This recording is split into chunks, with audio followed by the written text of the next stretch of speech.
Welcome everybody to the IHML Life Show. I am James Williams, your host, and today I have an awesome, fantastic, wonderful guest. I'm so honored to have my good friend here and the rock star that is Charly Caldwell. Welcome to the show, my friend. Oh, thank you so much. What an awesome intro. Such an honor to be here. Charly, it's so wonderful to have you on the show because you've been such an inspiration to me and to my wife and to so many people out there. Charly is he's a 30-year business and online expert, certified high-performance coach with, at this point, over 3,000 coaches sessioned, right? 3,000 sessions coached, which is amazing. Charly, in October of 2000, at the age of 29, had the absolute honor of seeing an experiment in his life pay off in dividends. 6 years earlier, after burning out from working long hours and trading time for money, Charly had an epiphany. And that epiphany was reoccurring revenue, right? Freedom. So Charly believes that his girls, Paige and Josie, are the only real legacy he'll leave on this beautiful planet. And he believes in this first, right? Family first. Outside of the world of, helping the world get more masterful in life and in business and online, you'll commonly find Charly playing tennis at the beach or running at the beach or walking in the park or traveling the world and basically living a life full of experience and not stuff. Charly, pleasure to have you, my friend. Oh, thank you so much. And I love hearing that. That's a huge part to my theme, experiences, not things. Right. And it's taken a journey to really realize that for you, hasn't it? One thing that's really common with all the people that we talk to in this show is that they've all had an experience in their life that has really been a turning point at some point that's really made them think, you know what, I've got to change. Something here has got to change. What was that for you? Well, there's two parts to it. One was I've always felt this need to be my own person. And sometimes that got me in a lot of trouble, especially early on. No, I don't want to do it that way. I want to do it my way. And the other thing was when I understood sales and marketing early on, I understood that so many of the things we're wired to want to acquire, like we're just wired to keep up with the Joneses, as they say. And I was like, that's not part of my scene.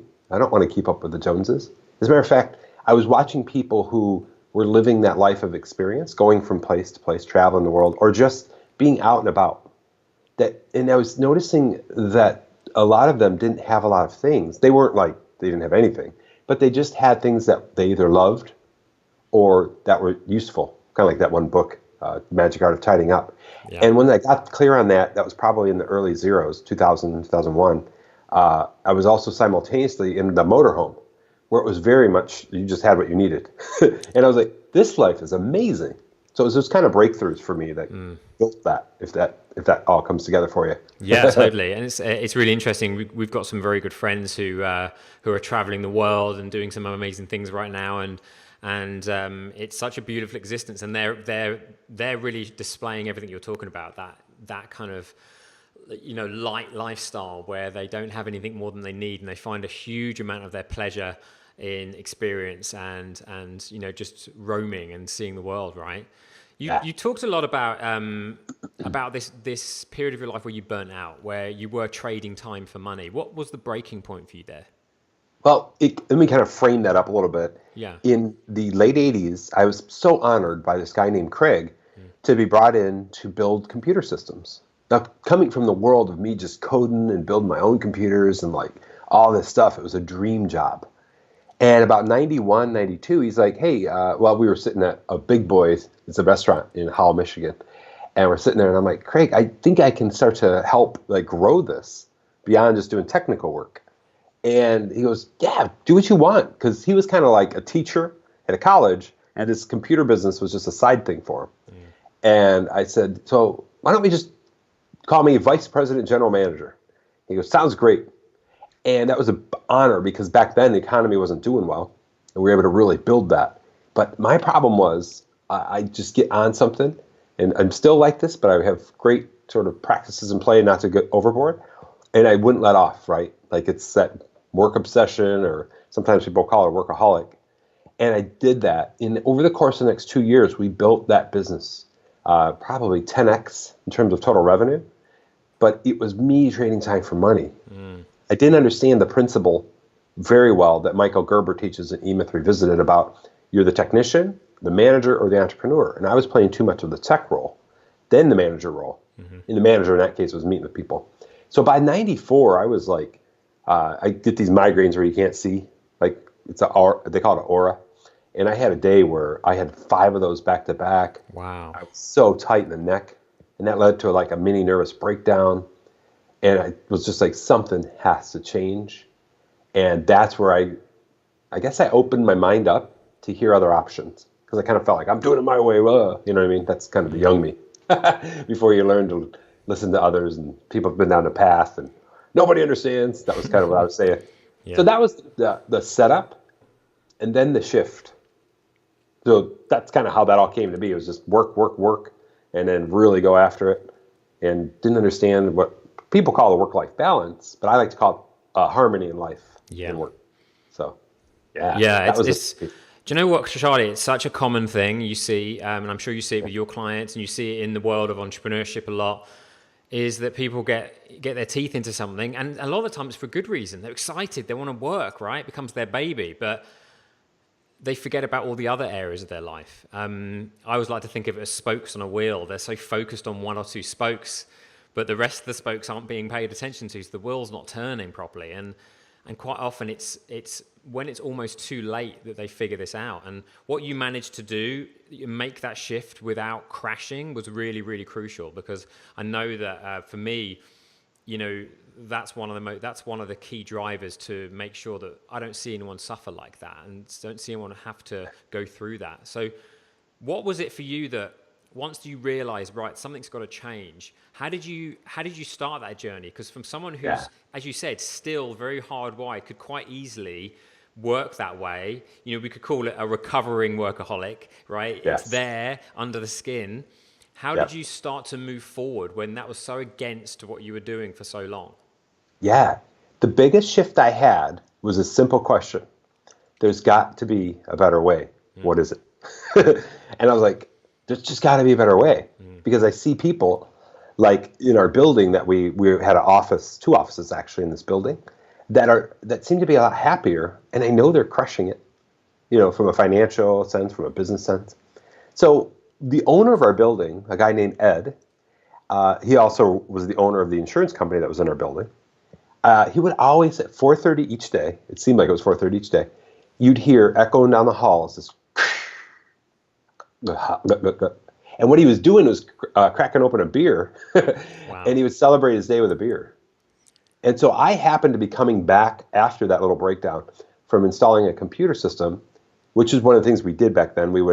The way we added extra value is we would build the computer, take it to their house or office, set it up, and this was back before Windows, so they would have to use Lotus, WordPerfect, Quicken for DOS, or whatever it was. And we would set it up and let them kind of get into it all, make sure they could print, make sure they knew how to turn everything on and off. And I just remember coming in the stairs, stomping up the stairs. I generally was a very happy guy, but that day I was just like, something's got to change, man. This is ridiculous. Because I had figured out on the way back the amount of profit we actually made on that system. And it was an older gal, and she was like, here's the system I can get at CompUSA 40 miles away. And it was like, well, back then I didn't understand value differentiation. So I didn't understand to tell her, well, this isn't like that. We're going to come to your house, install it, and train you. These kind of extra things. And we made like $50. And I'm like, I love helping people. But on the other side, it was like, this is the top end of what I can possibly do with me as a person. And I come up the stairs, and it happened to be around 4:30. Beer cracks. And at the top of the stairs to the left was his office. And I went in, and I would do this a lot, sit in and talk to Ed. I sat down with Ed, and I'm like, Ed, tell me something good. And he goes, beer is good. He goes, and I started laughing, and he goes, so what's wrong, man? You don't look as chipper as you usually are. And I started explaining it, and he goes, oh, it sounds to me like you don't understand leverage, recurring revenue. And he had a conversation about that. It was kind of the very first time I ever heard of either of those things, just in my business journey back then. Like the internet wasn't a thing yet, the web. So you weren't like on this stuff.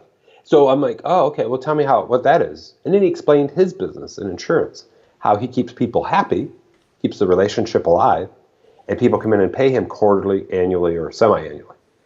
And I was like, oh, well, that's a good setup. So then my brain started thinking subscriptions. And it was that moment that that seed was planted. And then within a year, we built a business. This was just my wife at the time and I. That was a subscription-based business, which was an internet service provider. So I laid the plan out based on that conversation of everything, like if you picture a hub with spokes, in the middle was subscription revenue. All the conversations of everything we were going to do ended with, hey, are you on our service? Here's all the benefits of it. Local internet, these kind of things.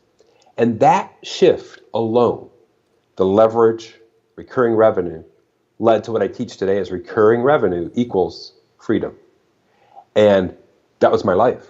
Wow. So Craig was nice enough to let us do our thing, and we still worked together at the time, Craig and I, with his computer business, stuff like that.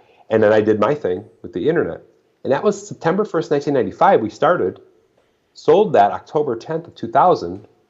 We built that with 10,000 subscribers paying about $20 a month.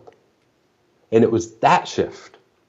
Then when I saw that the best businesses to buy and sell are ones with almost guaranteed revenue, recurring revenue in the case of our subscription, then a big company came when we hit 10,000. They're like, hey, you guys hit the magic number. We'd like to talk about integrating or acquiring you. And that was how that whole, that magic happened. But it was that one shift. Shift. Cracking the beer, leverage recurring revenue, planting the seed. I'm like, oh. So it turned the way I viewed I would dare say the entrepreneurial world, but the business world. How did that shift affect your lifestyle? Because at that point, like you said, at that point, you won't get an ROI from for your energy output, really. How did that shift, even before the pieces were in place, how did that shift energetically serve you? And what did that create for you outside of work, in your health, in your relationships, in your relationship with yourself? What happened there? Well, the difference was I still was on the hunt work-wise. So I was still living the work, doing the work. And it wasn't until the very end of that bigger business that I realized if I was to redo this 6-year journey where we were able to sell this business, I would have paid a lot more attention to my health. So the thing that shifted, there's two parts to it. One, that I had hope now that there was a better way. And that was early in the 94, 95, and we were on it. Two, after that journey, realizing that, I made a mistake because I gained, went from about 200 pounds in 95 to 270. Just today I'm at about 195. And I just didn't pay attention to anything but work. Like my thought was work was in control of life. And I didn't realize I could have made the choice that I'm in control of life and work. And I should have delegated better in these things. We delegated reactively, not proactively. There was a lot of shifts there. But that was the two big things. Hope was brought in 94, like there is a better way, and I can see it. Then I put it in play, but I didn't realize that last step, big part of what you and I do in high performance coaching, is to make sure that we're keeping alignment in these life arenas and just trying to okay, this is going great, but I really need to check in with my family. I need to check in with, at the time, my wife. I need to check in with my friends. I need to check in with my health, those kind of things. Yeah. So there's two of the big breakthroughs. So that's huge that you were given some hope. That led that seed to the right direction. You're excited again. You feel like, okay, I can leverage here. I can create a life that's giving me ROI in all areas. But then you realize that actually you were still focusing heavily on the addict, the work addict was still there, and we're still focusing the majority of that focus was focused on work, right?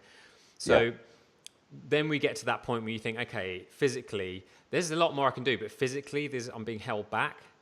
Mentally, I'm maybe being held back because outside of work, there's still some jobs to be done. So let's talk about that journey, because the way you're looking now, you're healthy, you're energetic, yet you still got that work ethic. So there's an evolution to that process. So you're on the journey, you're leveraging, you're understanding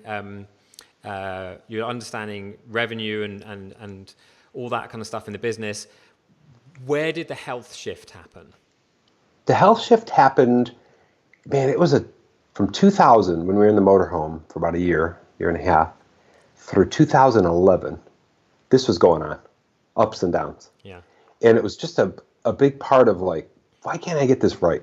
Now, when we were in the motorhome, I didn't have any work. So that was quite a shift after hardcore work for, 12 years, and to get in the motorhome, and it's like the work that I have is to drive it and enjoy life. And I was just still trying to figure out, I was down in weight, like 230, and that was kind of my indicator, like how in command of life I felt was how, like, my weight piece, somehow I made that connection. And it wasn't until 2012 when I started getting high performance that I saw the gaps in my logic.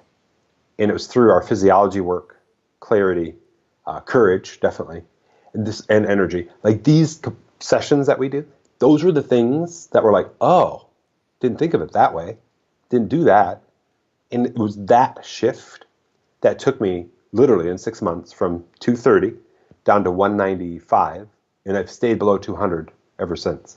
And it was just putting those practices in play. Right. And how important for all of those listening that find themselves in that spot where they're doing what they love, they're working hard, but they're feeling that sense of obligation. Everyone's telling me that I need to do more to be healthy, that I need to eat better, that I need to exercise more, that my energy lack is because of that. But it feels like an obligation. I feel like if I focus on that, I'm going to have less time in my business. What do you say to those voices?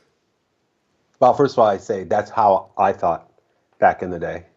And it's completely not true, because the most, like if we're just looking at it from a revenue perspective, the most amount of revenue outside of the big business that I've ever made is when all of that's been in check. Like there's a idea that I thought, yeah, it seems right, where you exercise and then you go to work, you're like 5x more productive. And then if you take some of the principles we teach, like time blocking, and you put that in play, like, and you really live that, I don't know, some people, and I'm one of them, where you keep me really busy for an hour to an hour and a half and focused, I get more done in that hour and a half than I could in a day. And that's that shift that can happen, but they have to be willing to try. Be willing, as we teach, to change, you know, and to challenge themselves. Yeah. No, that's amazing. It's there's a misconception that productivity is about how many hours you work. And it's not, right? It's how effective you are. And to be able to say to someone that's looking for more time in their days that you can actually get more done and have more time to spend with your family, to go and see some friends, to, you know, cook yourself a nice meal and spend time with those that you love. You can have more time, and that time is totally relative. That's an exciting prospect, right? But it's just making that choice, and it's not going to be easy. That's the growth edge, is that it's going to feel hard to change something you've been doing a long period of time. But if you can just focus on what's on the other side of that growth edge, then that's it. Then you're going to get there, right? Charly, this has been amazing. We're going to take a short break, and then when we get back, we're going to talk about how this was really leveraged from that point on. You're nailing down your health. You really got a grasp on all those years of experience in business and where that's been taking you over the last few years to this point. So we'll be back right after this short break. Do you want to learn how to make and attract more money in your business? If so, my iHeartMoney Live program is for you. It's a 10-week program where you can jump in, learn all about money mindset, how to transform the way you think about money, your relationship with money, and in turn, make more money in your business. So if you're interested, go to iHeartMoneyLive.com. Welcome back, everybody. You're with me, James Williams, and my amazing guest, Charly Caldwell. Charly, thank you so much for what you've shared with us so far. What an amazing journey you've been on. Let's talk now about how you managed to leverage those lessons that you learned in those early days leading up until 2012, when you really started paying more attention to your health, and what that's leading to right now. Yeah. The very first shift that I had to make in 2012 was come off of, I guess, 40 years of being a night owl. But I don't know. The earliest I can remember staying up late doing what I wanted was like when I was 12. So maybe that wasn't the total 40 years at the time. Maybe more like 28. But the idea was, I thought I was so productive at night. Like I would tell people noon or midnight to 2 a.m. That's my time, and I'd crush it. But I didn't realize I wasn't crushing it like I can from like 5:30 to 7:30 or 6 to 8 in the morning. Like one of the things I've learned as I've coached so many people is that they can command their day, best chances in the morning. Even with kids. If they get up before kids, they have at least that pocket of time that they own and they're in control of on their own. And that was a huge shift. But a big part of that was really having an open mind to say, years and years of conditioning, I got to change that and got to trial it. So I just trialed everything. Yeah. I trialed going to bed, like literally really going to bed at 10:30 and getting up 8 hours later.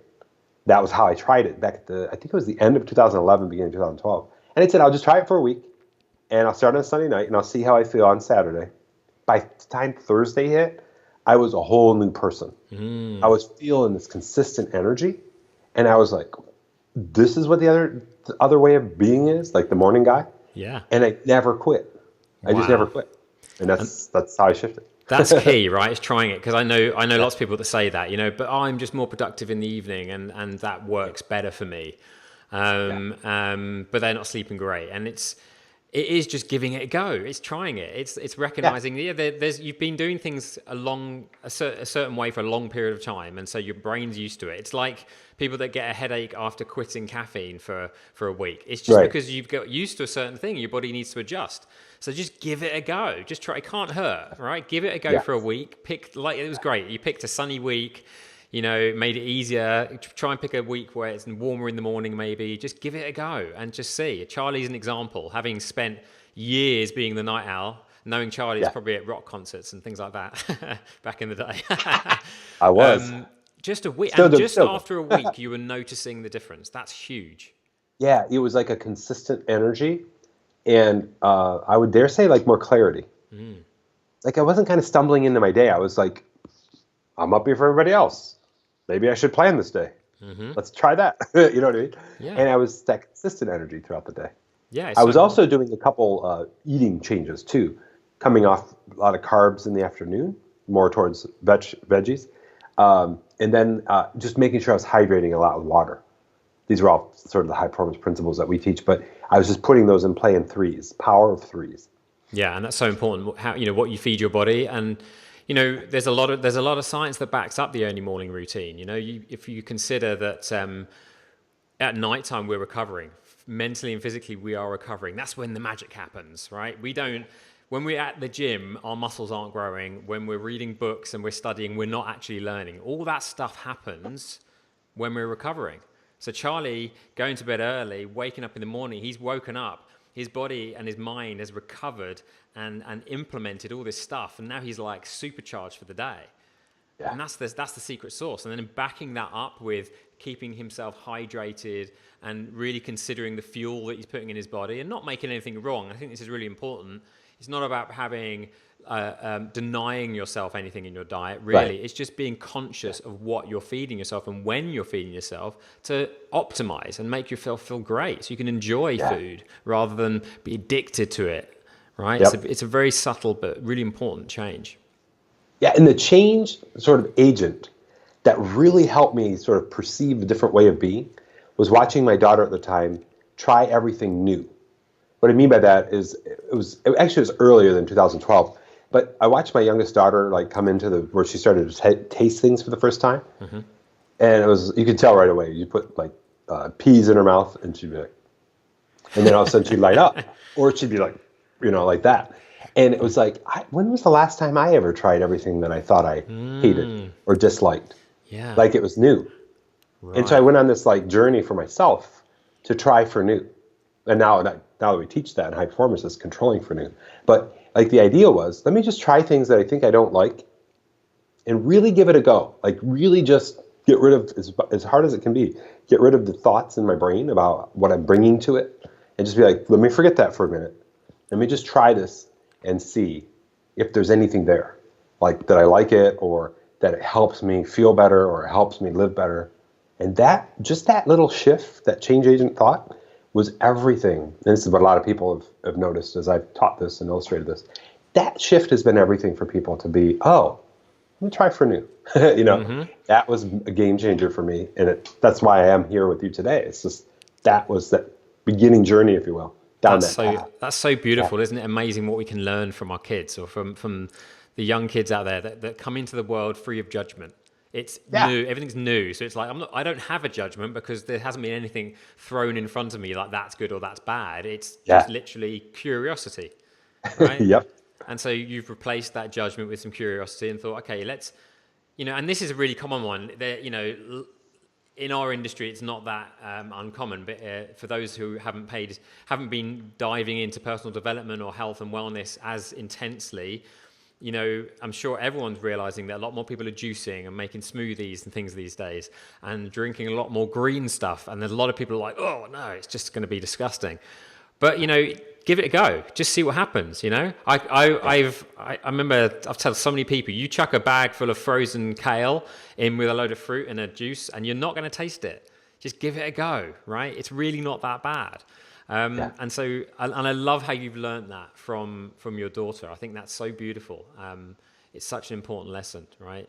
To get curious and have fun and reset, right? And really pay attention. What are all the assumptions I'm making in all areas of my life? That's exactly right. Yeah. And boy, I'm on that. And I always think of it in threes, and especially if it's a bigger change. Like, what is the 3 things that I need to trial right now? And I'll think of it in threes, but then I'll take 3 weeks and trial 1 each week. Fantastic. So for a lot of people, it's just, I'm going to trial change my sleep thing around this week and see how I feel at the end of the week. Next week, I'll try drinking more water. The week after that, I'll try, that kale idea with fruit.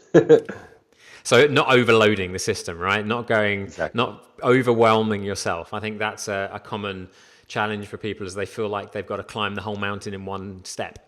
Yeah. And it's baby steps, right? I like to think of it as a dial, right? Just turn it up a little bit every day. Just a little bit of progress every day. And before you know it, you've come a long way.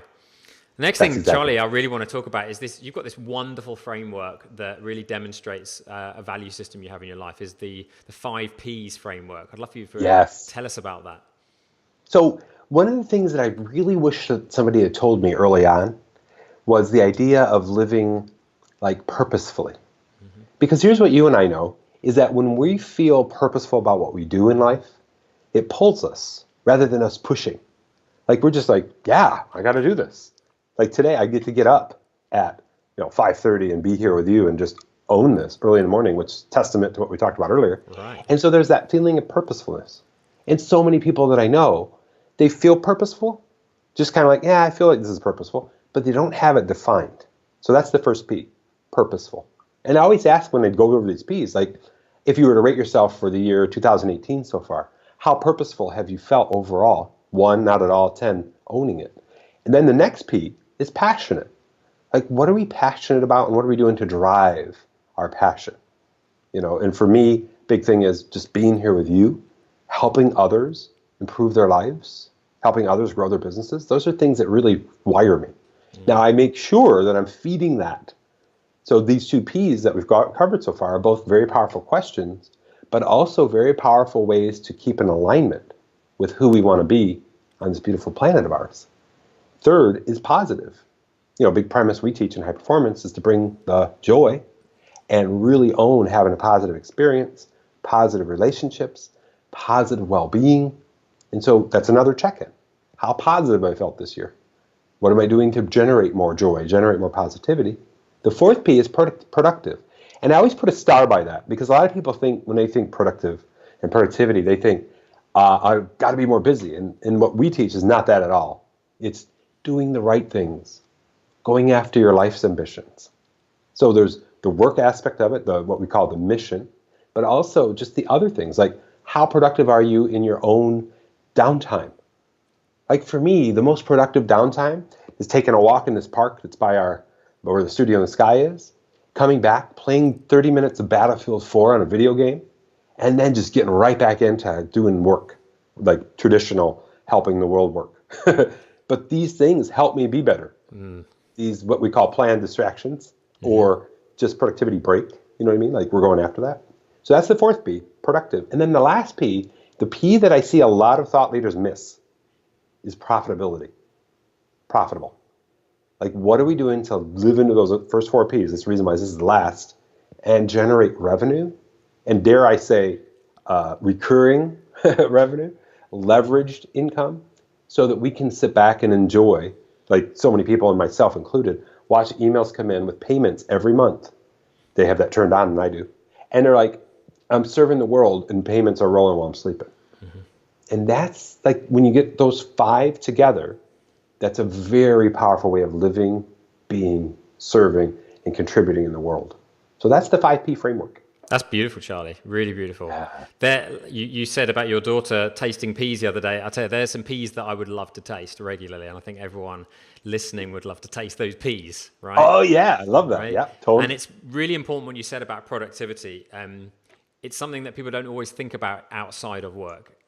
And even the payoff, right? Even that, being productive in all areas of our life produces a payoff, a reoccurring payoff, right? This is about momentum and sustaining that momentum in your business, in your health, in your relationships with your family and your friends, right? With your relationship with yourself.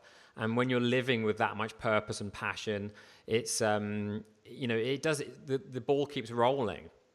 And you can see it on your face. It's gone 6:30 a.m. and Charlie's beaming like he's been up all day, right? The guy that used to be a night owl and probably was halfway through his sleep, when he was younger. And so now this is what happens. And this is the most important thing. And we talk about this in influence, right? You are being a role model. You're displaying the example of what it is you're teaching. Yes, someone that's exactly bright and vibrant and happy to be here at 6:30 in the morning, right? Not many people want to talk to me at this early in the morning. Might be a bit much.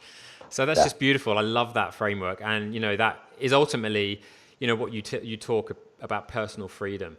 And, you ask anyone, well, ultimately, what do you want in your life? What it's, outside of the logistics, what is it you want? And so many people say freedom. Yep, that's it. Freedom. This is how you get it, people. Yeah. Write it down. It is. It is. And it's literally, you just put those down in order, and then you just put maybe in a spreadsheet, like goes on the left column, and then you just put, whatever today's date is, and then a week from now and 2 weeks from now, and just re-rate yourself and ask those questions because, energy flows where attention goes. You start putting energy into these things, you're like, well, what would it be for me to live more positive? What would it be for me to live more passionate? What would it be to me to live more productive the way we've defined it? And what do I have to do to shift? That's why I think if I heard that 92, 3, 4, there would have been a game changer earlier on in my life. But I did my own journey throughout the 90s to make the realization, like in the 2010s, that I had a great story and I had learned a lot, a hodgepodge of my own.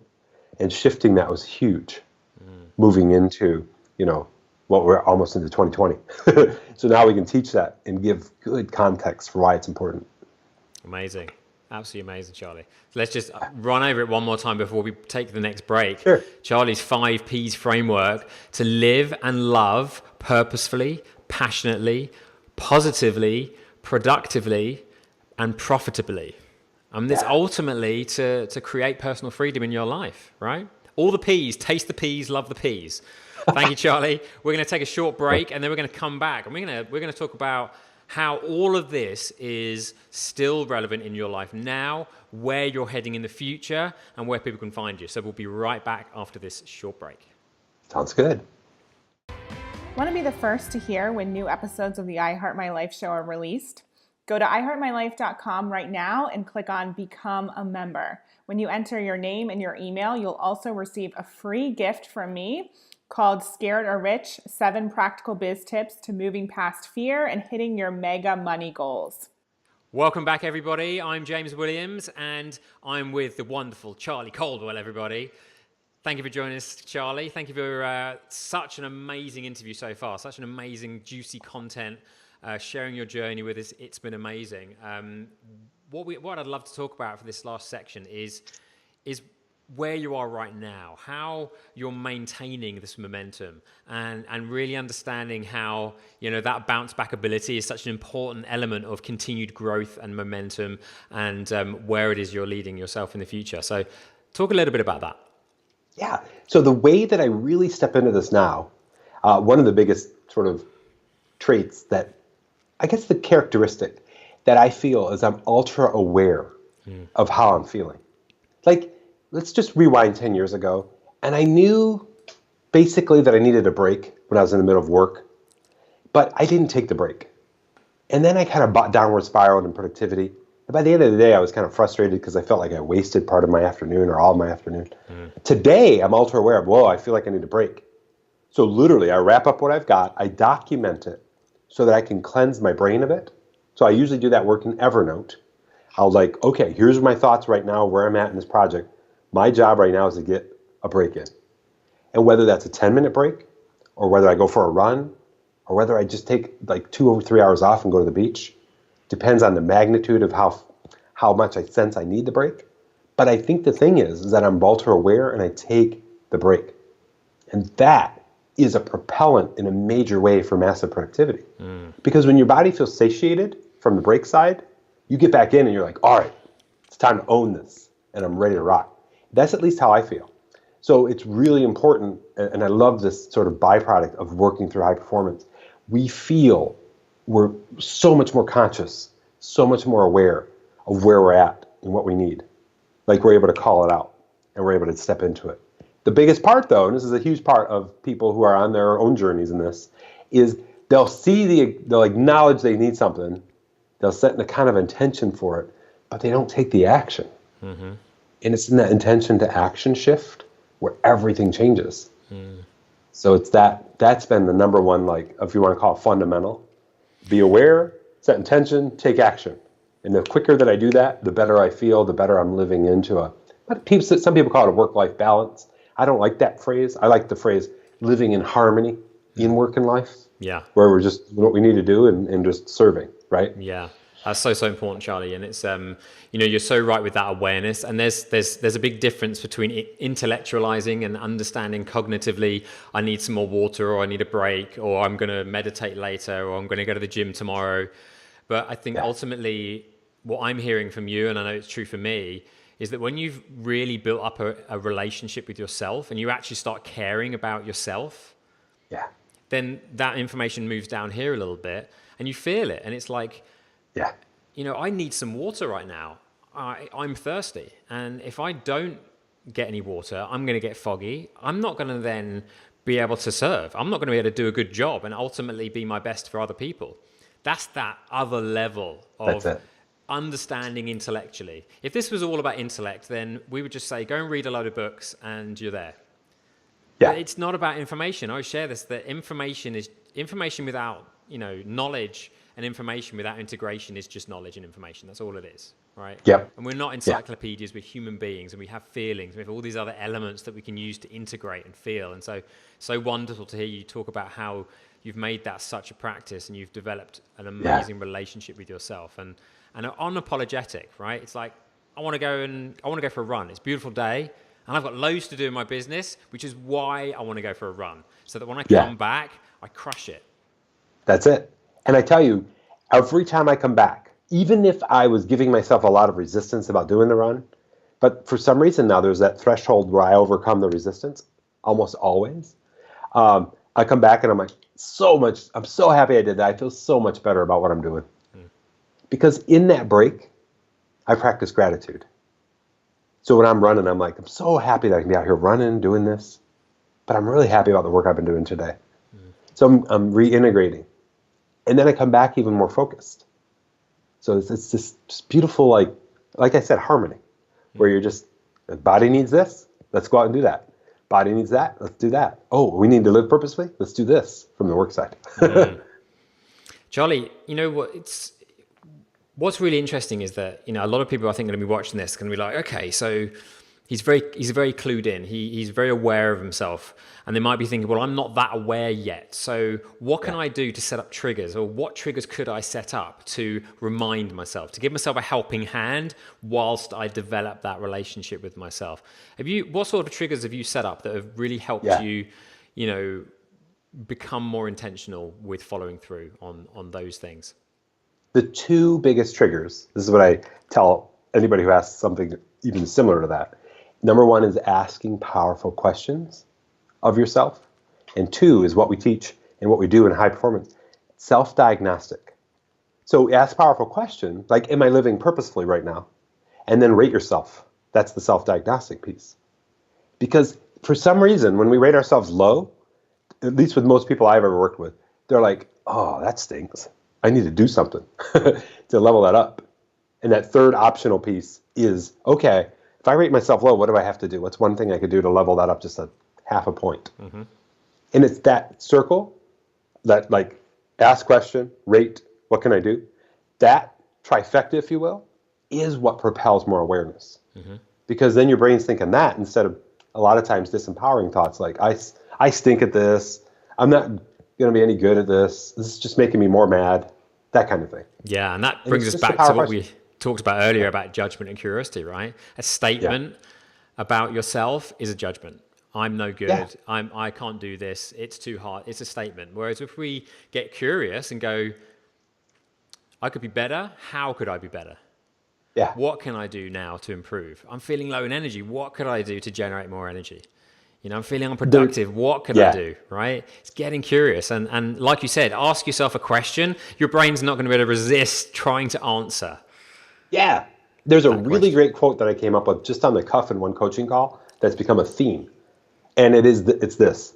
It's like the highest performers swim in the pool of ambition versus swim in the pool of struggle, challenge, frustration. So we ask ourselves, am I swimming in the challenge pool right now?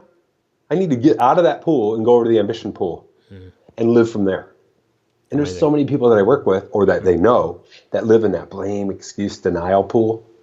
And they just are in that, saturated. And they need to ask better questions. Mm-hmm. And then self-diagnose. And then, okay, what can I do to level up? Or get my toes out of this pool and maybe stick a toe over here. That's a really cool kind of way of describing it from an emotional state. Yeah. And I love that shift. Beautiful. Yeah, I love the imagery behind that. What does it take when you're in that pool of blame and judgment and and you're swimming in that pool? What does it take to really, first off, admit that you have something to do, admit that you got somewhere to go and that you got to start working towards being better to yourself? What does that take? Yeah, that's the magic. And it's just the power of questions, rating, and going after it. Now, a lot of people that I've talked with have said, that's a lot of work. But when you get, like you said, move from here to here, and you start to think about why it's important for you to get masterful there, and that usually is within relationships with those closest to you, meaning that I could be better for my daughters, in my case, meaning I could be better for my mom, I could be better for my dad, I could be better for my wife, these kinds of things. If that matters, that's fuel to really sort of propel those kind of changes and those questions. Yeah, that's awesome. Yeah. Charly, we've talked about a lot today. If you could summarize for everyone listening that is like, you've inspired them, no doubt. And I know everyone wants to create a life that's better than their dreams. They want to even know that that's possible. If you could summarize, what is it that you've ultimately done to create this life that was better than your dreams and continue to move forward in that regard? Yeah. Going right back to that 5 P's framework, 1 page on each P, and just spend time there. Purposeful. What does it look for me to live purposefully? What things am I doing day to day? Like, what's my dream day to live purposeful if I had no other responsibilities on that day? And that opens the mind to figuring that out. What is it that for me to live passionately? And that could be work-based things, but it also could be skiing. It could be running. It could be just helping others somehow. What does it mean to live positively? And I like to do the contrast exercise there. What parts of my life are negative or neutral? And then just kind of write those down and shift that. Okay, what would it take to make that positive? Sometimes that means elimination.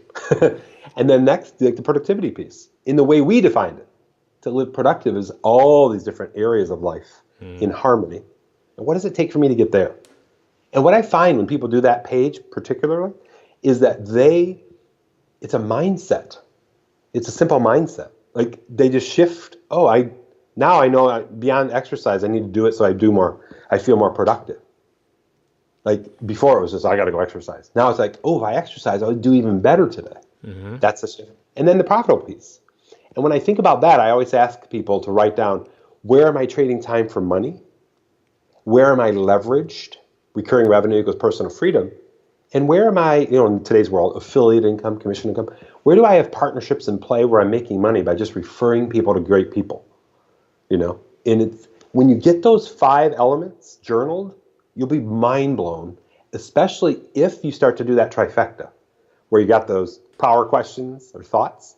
Then you say, okay, what's my level now? And what's one thing I can do to level up? And then if you go back, sort of bonus, and you go right back to what we talked about, 1 new habit a week. We're so blessed in a year to have 52 opportunities to really own habit change. Mm-hmm. So we just say, okay, out of these 5 areas, for the next 5 weeks, I'm going to pick one, maybe the highest priority one, and start to work on new thoughts, remove judgment, try new things related to that. And then week 6, we'll go back, revisit what's another thing I can do to level those numbers up. Mm-hmm. So it's kind of using the 5 Ps framework times 1 habit a week. We're really going after it, and then seeing how you feel as you move through time. That's been a huge shift for me, but that's been a huge shift for so many I've been honored to help too. So I hope that answers the question. Oh, it totally does. And what I love specifically about all that is that with 2-part is that what you talked a lot about was benefit extension, is understanding the benefit of something that you're doing. So if it's something that feels a bit like an obligation, like exercise, when you can understand what you're going to get out of that, what the payoff's going to be, then you've got something to attach to. And then ultimately we know, even through physiology, that when you start exercising, the beautiful chemicals that your body's going to produce when you're exercising are going to make you feel great, and you're going to become addicted to it anyway. But until that happens, think about the benefit. And the other piece that I love is that we know from human happiness studies that 2 essential elements to be happy are novelty and challenge. So create that challenge for yourself. Do something new every week. 1 really simple challenge every week that's new and different and a bit of a challenge for you, and you will become happier, because they're 2 of the major elements that it takes to be happy. So, we're asking you to be happier, right? This is a good thing. It is a great thing. Amazing. So Charlie, tell us how we can find you, what you're working on right now, and for those people that really are in a place that they want to get interested in not only how to live more purposefully and passionately, but how to turn that into reoccurring revenue in their business. So where can they find you, and what are you doing? Yeah, so the easiest way to find me, I have 2 different realms in the way I serve. One is in health, wealth, and happiness in life and business, and that's charly2.com, CHARLY 2.com. And then the other is business and internet mastery, and that is at charlycaldwell2.com. So CHARLY Caldwell2.com. And I was so honored to be in the mastermind with you and with Brendan Bouchard, and he asked a very powerful question in May of 2017. He said, what's the one offer that you could put in the world that you really want to go after? And then I took that and I said, let me make that even more beefy for me. What's the one offer that I could put into the world for the rest of my life that lives purposefully, passionately, positively, productively, and profitably? And that one offer became what we've developed as this mastery community.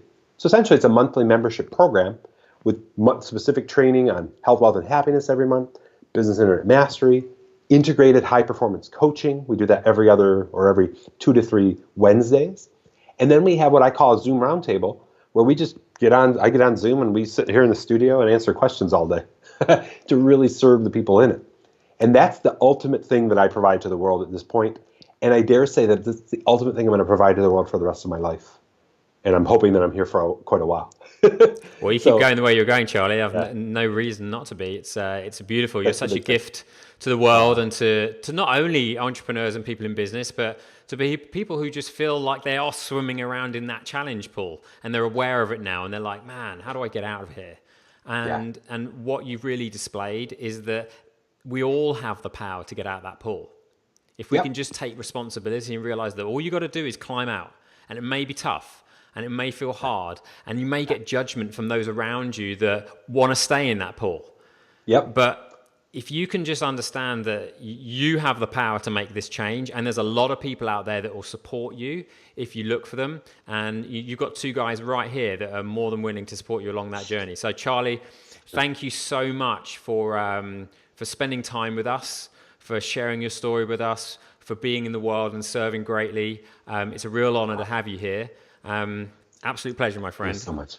Thank you so incredibly much for this wonderful time together and to get the word out about just helping people live more connected, more joyous, more confident, into their best selves. Such an honor being here with you. Thank you so much. You're welcome, my friend. So for all of the listeners out there, we will be back very, very soon. You've been listening to James Williams and Charly Caldwell. So have a wonderful rest of your day, everybody, and we'll be back very, very soon. Take care. Bye-bye. Thanks for tuning in. Be sure to follow me on Facebook and Instagram at I Heart My Life Now. And did you know? I'm on the radio every single day. Visit AmericaOutloud.com to download the Talk Radio app so you can tune in at 8 a.m. Eastern and 1 p.m. GMT.